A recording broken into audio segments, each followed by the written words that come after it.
आपके असीमित। अभी आपको मैंने बताया सीमित स्रोत को हम क्या कहते हैं, अनवीकरणीय, और असीमित को हम कहते हैं नवीकरणीय। इसका मतलब ये ऐसे स्रोत हैं जिनको आप पुनः प्राप्त नहीं कर सकते, वो आपके अनवीकरणीय, और जिन्हें आप पुनः उपयोग कर सकते हैं नवीकरणीय स्रोत नवीकरणीय कहलाते हैं। इसमें अभी आपने देखे, इस चार्ट के द्वारा आपने देखे कि ये चार्ट थे कोयला, पेट्रोल, रसोई गैस और मिट्टी का तेल। अभी और मैंने आपको बताया कि कोयला और पेट्रोल को जीवाश्म ईंधन कहते हैं। क्यों? क्योंकि ये हमें जीवाश्म से है, ये जीवाश्म तरीके के, तो इन्हें भाग में आपको पेट्रोल, डीजल, मिट्टी का तेल और मोम प्राप्त होगा। तो पेट्रोलियम अकेला पेट्रोल नहीं होता है। पेट्रोलियम पेट्रोल, डीजल, मिट्टी के तेल, मोम से मिलकर बना होता है।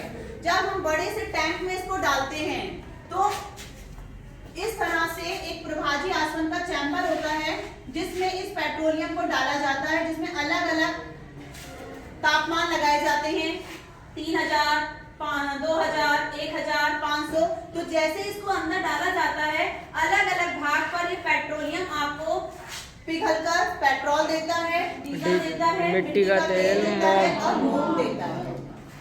समझ गए? तो आज के बाद हमें कंफ्यूजन नहीं रहना चाहिए कि अगर वो आपसे दो जीवाश्म ईंधन पूछता है तो आप कोयला और पेट्रोलियम कहेंगे, या कोयला और पेट्रोल भी कह सकते हैं, बिकॉज पेट्रोल मिलता किससे है? पेट्रोलियम से। पेट्रोलियम से मिलता है। लेकिन पेट्रोलियम पेट्रोल नहीं है। पेट्रोलियम पेट्रोल, डीजल, मिट्टी का तेल और मोम से बना एक मिश्रण है। क्लियर है पॉइंट? Yes ma'am. अब हम आते हैं दूसरे हमारे पॉइंट पर, नवीकरणीय। नवीकरणीय में आप इसमें देख रहे हैं कि हमारे पास बहुत सारे स्रोत हैं, जिसमें सौर ऊर्जा, पवन ऊर्जा, पृथ्वी तापीय ऊर्जा, जल शक्ति ऊर्जा, जैव ऊर्जा और वन जैव मात्रा ऊर्जा। बहुत प्रकार की ऊर्जाएं हैं, लेकिन आज मनुष्य इस पर फोकस नहीं कर पा रहा है। आपने देखा है, जब हम किसी विज्ञान प्रदर्शनी में जाते हैं तो बच्चे आजकल दो ही प्रोजेक्ट बनाते हैं। एक तो बनाते हैं किसका? विद्युत, बिजली का। बिजली का किसका? सोलर सेल का। उसमें वो सब क्या लगा देते हैं ऊपर? Solar cell. और दूसरा लगाते हैं सेंसर। दो ही प्रोजेक्ट बन रहे हैं बस। हमने अपने को केवल दो ही चीजों पर कंसंट्रेट कर दिया है, लेकिन हमें इससे ऊपर सोचना है। हमारी पृथ्वी पर ऊर्जा का सबसे बड़ा स्रोत क्या है? सूर्य। सौर ऊर्जा है, सूर्य है। लेकिन सूर्य के साथ साथ हमें और चीजों पर, सूर्य से हम जितनी ऊर्जा ले सकते हैं उतनी ऊर्जा हमें लेने का प्रयास करना चाहिए, क्योंकि सूर्य जो है वो ऊर्जा का अपार स्रोत है जो कभी खत्म नहीं होगा। जब तक पृथ्वी पर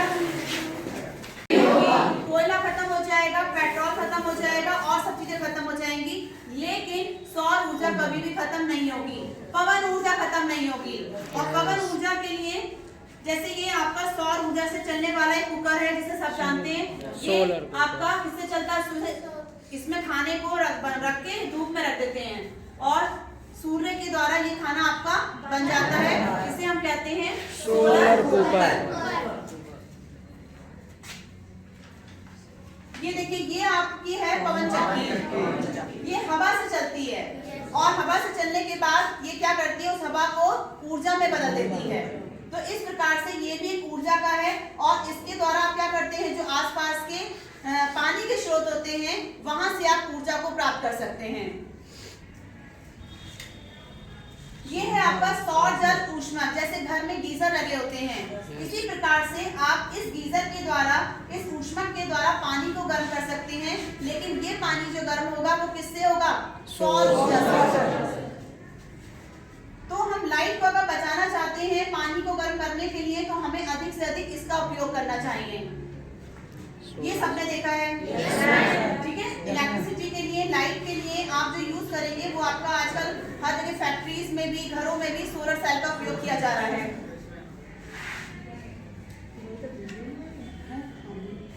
ये आपका क्या है?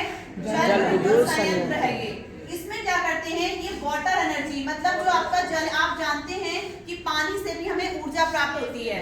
अगर आप कभी पानी को तेजी से घुमाएं तो आपके हाथ में भी करंट आने लगता है, आता है या नहीं? तो वो क्या है कि आप पानी से ऊर्जा को प्राप्त कर रहे हैं। पानी से ऊर्जा को प्राप्त करने के लिए आपकी क्या हुई है? जल विद्युत संयंत्र। संयंत्र मतलब वाटर से एनर्जी को आपने प्राप्त किया, तो वाटर से भी आप एनर्जी को, ऊर्जा को बना सकते हैं।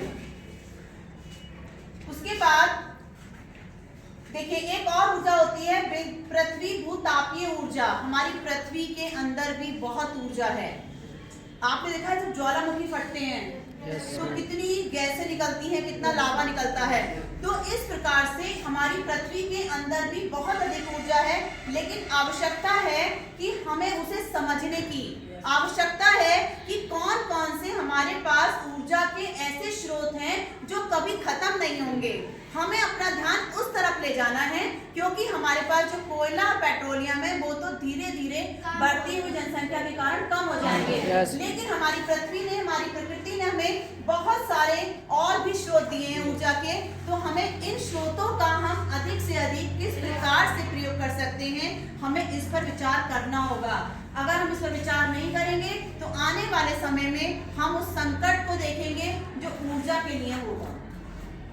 ठीक है, तो आज हमने ये